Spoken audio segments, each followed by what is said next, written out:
Hello cake fam, my name is Bianca from Belle Tort, and today I'm going to show you how to stack and crumb coat your cakes. Now, a few hot tips from me before we get started. My cakes are baked and then frozen. I find that this is the best way to, it brings more moisture to the cake, and it's also just easier to handle when you are stacking your cake as well. I use my Bomb-Ass Buttercream, which is an adaptation of American buttercream, which you can get on my website as well.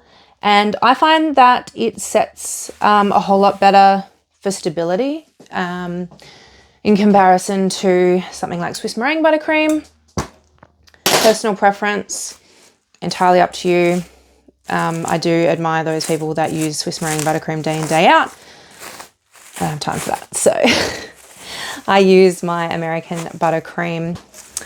Now, frozen cakes, I've let them out of the freezer for about an hour, so they are sort of coming to room temperature but still cold.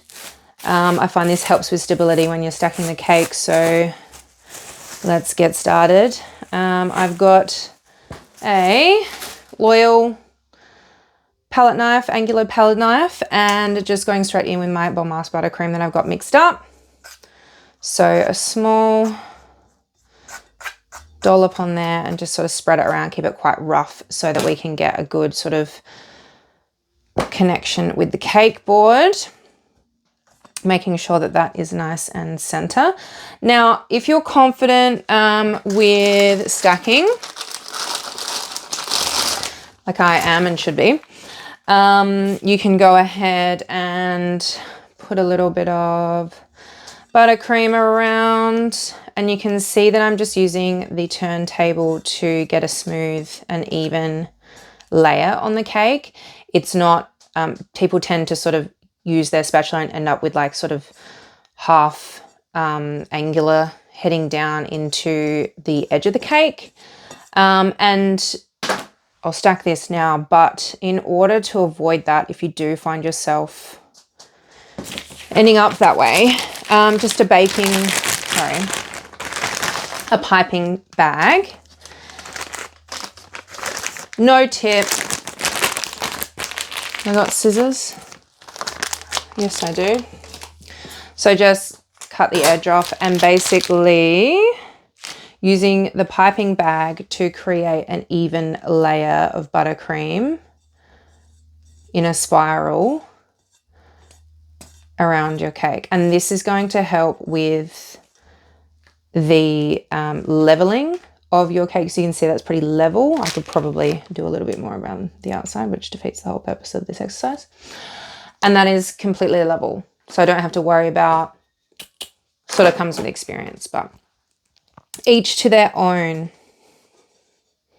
Now, if I were filling, putting a filling in this cake, again, using the piping bag as a dam. So I do quite a thin layer of buttercream just to seal in.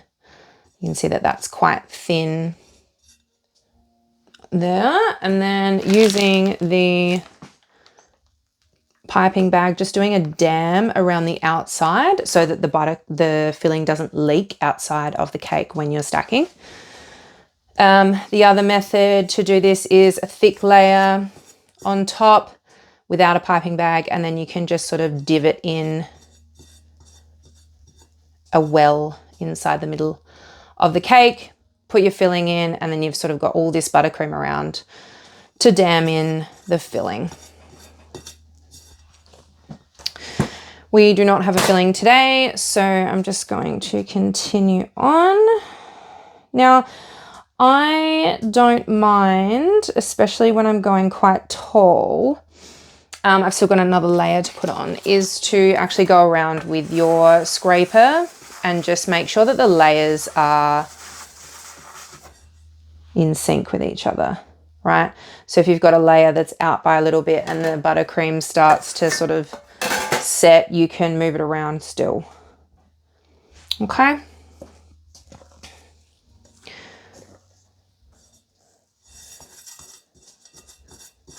So the last layer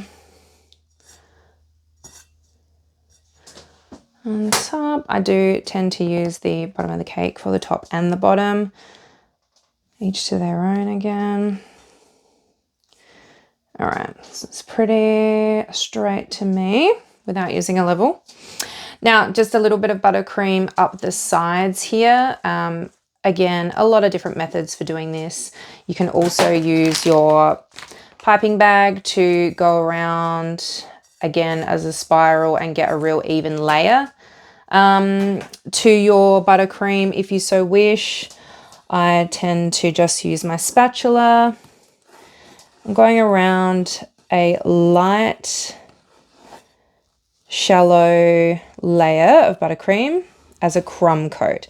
Now this is going to go into the fridge to set, and then I will come back and do my final coat of whatever it is I'm doing. Today I'm actually doing a frozen cake, so this will go into the fridge to set. I'll bring it back out and then I'll do another layer of, we're doing white and purple and blue for this one. So that will be after the crumb coat has set. So just a single thin layer around like that. Then again, using my scraper. Now, your scraper should be flat on the board. Not like this, not like that. It's got to be flat on the board, okay? And we're doing about a 45-degree angle from the cake, not out like this and not mega close to the cake that you're moving the buttercream around. You just kind of want to scrape at a 45-degree angle using the board as a guide. Now you can see there that there's sort of like a few pockets. I'll go back. It's not mega important, but to get a smooth finish on the cake, I'll go back and fill those areas in. Obviously my final layer will cover those areas, and I don't mind that I can see some cake through this layer at the moment, because once we do our final layer, that will be completely covered. It does, however, show that around here my bottom layer is just poking out a little bit on that side of the cake, but that's not a problem for me.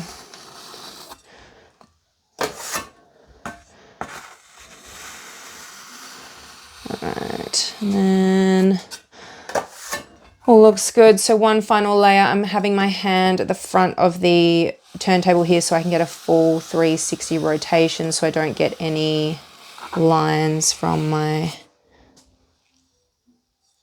scraper.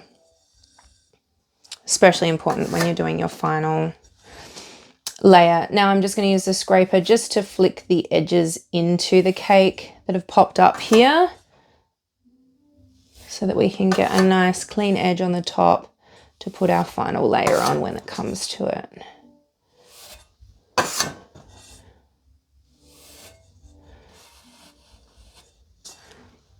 Okay. So there we go, that is ready to go in the fridge and to start decorating once that has set. If you have any questions, leave me a comment below, like and subscribe to see all the cake creations that I create for you on the camera.